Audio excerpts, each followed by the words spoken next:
Syedaralun, Badan Penanggulangan Bencana Aceh atau BPBA menyerahkan alat pemadam api ringan atau APAR untuk SMA, SMK, SLB di kantor cabang Dinas Pendidikan Aceh wilayah Aceh Tenggara pada Selasa 11 Oktober 2022.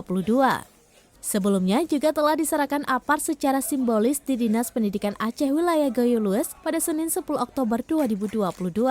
Penyerahan bantuan APAR di Aceh Tenggara secara simbolis dilakukan oleh anggota DPR Aceh Dapil 8 Aceh Tenggara Gayo Lues, Haji Ali Basrah SPD MM, Sekretaris BPBA Insinyur Muhammad Syahril MM, Kepala Cabdin Aceh Tenggara Jupria RM SPD MSI, Sekretaris BPBD Aceh Tenggara Zulsapri Deski.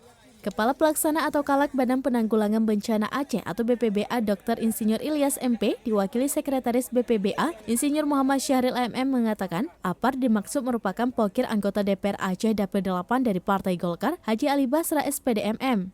Sebanyak 110 unit APAR disalurkan untuk 22 SMA, SMK, SLB di Gayo Lues, sedangkan di Kabupaten Aceh Tenggara sebanyak 215 sekolah. Sebelumnya dilakukan serah terima APAR yang diwakili Sekretaris BPBA, para kepala SMA SMK yang hadir untuk menyaksikan demo pemakaian APAR di kantor cabang Dinas Pendidikan Aceh wilayah Gayo Lues dan Aceh Tenggara oleh tim dari BPBA.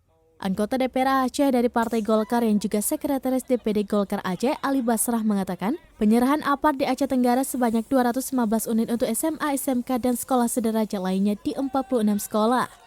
Bantuan APAR bertujuan dalam rangka memperkuat program sekolah aman bencana melalui upaya mitigasi pencegahan kebakaran di sekolah-sekolah yang berada di Kabupaten Aceh Tenggara maupun Gayo Lues.